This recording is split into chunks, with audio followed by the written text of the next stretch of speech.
ఏమైందత్తయ్యా? ఎందుకిలా ఉన్నారు? రేపటి వేడుక గురించే ఆలోచిస్తున్నాం. బయటికి వెళ్ళి ఆ ఏర్పాట్లన్నీ మాట్లాడొచ్చేస్తామమ్మా. మాకెందుకో ఆ వేడుకలు అవసరమా అని అనిపిస్తుందిరా. స్వామీజీ గారు కూడా వచ్చి చెప్పారు. ఊరు వాళ్ళు కూడా తమ తప్పు తెలుసుకుని ఒప్పుకున్నారు. మళ్ళీ దాని గురించి ఎందుకు ఆలోచిస్తున్నారు? మంచి జరిగితే ఎదుటివారి గొప్పగా, చెడు జరిగితే మన తప్పుగా తీసుకునే రోజులమ్మా. అందుకే ఆలోచనలో పడ్డామమ్మా. మీ కళ్యాణం దేవుడి కళ్యాణం వంటిది. ఓ యాగంతో, ఓ యజ్ఞంతో సమానం. మళ్ళీ ఆ విషయం గురించి ఆలోచించాల్సిన అవసరమే లేదు. మొన్నటిదాకా నువ్వు మాకు దూరమై ఇప్పుడు అందరి మధ్యలో ఉన్నావు.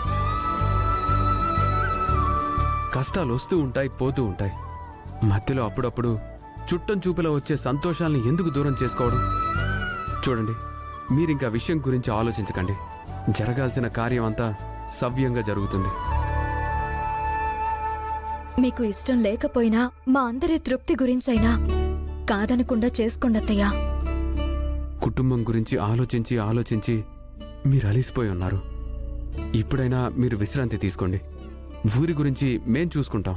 రేపు ఫంక్షన్ జరుగుతున్నప్పుడు ఇంకెవరైనా వచ్చి గొడవ చెయ్యొచ్చేమో. అత్తయ్యా, 1,00,000 మంది వచ్చినా మేము సమాధానం చెప్పగలం.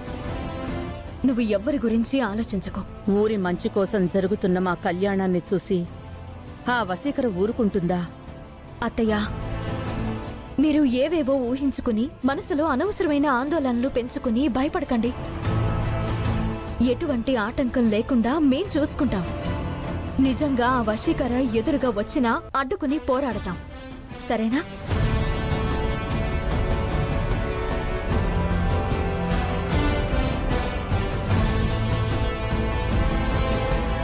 తల్లిదండ్రుల గురించి, అత్తమామల గురించి ఈ విధంగా ఆలోచించే కొడుకు కోడలు ఉండటం మన అదృష్టం వేదా. మన గురించి ఇద్దరూ ఎంతో మంచిగా ఆలోచిస్తున్నారు. కానీ నాకైతే ఏదో భయం వెంటాడుతూనే ఉంది. ఏదో సమస్య రాబోతుందనిపిస్తోంది.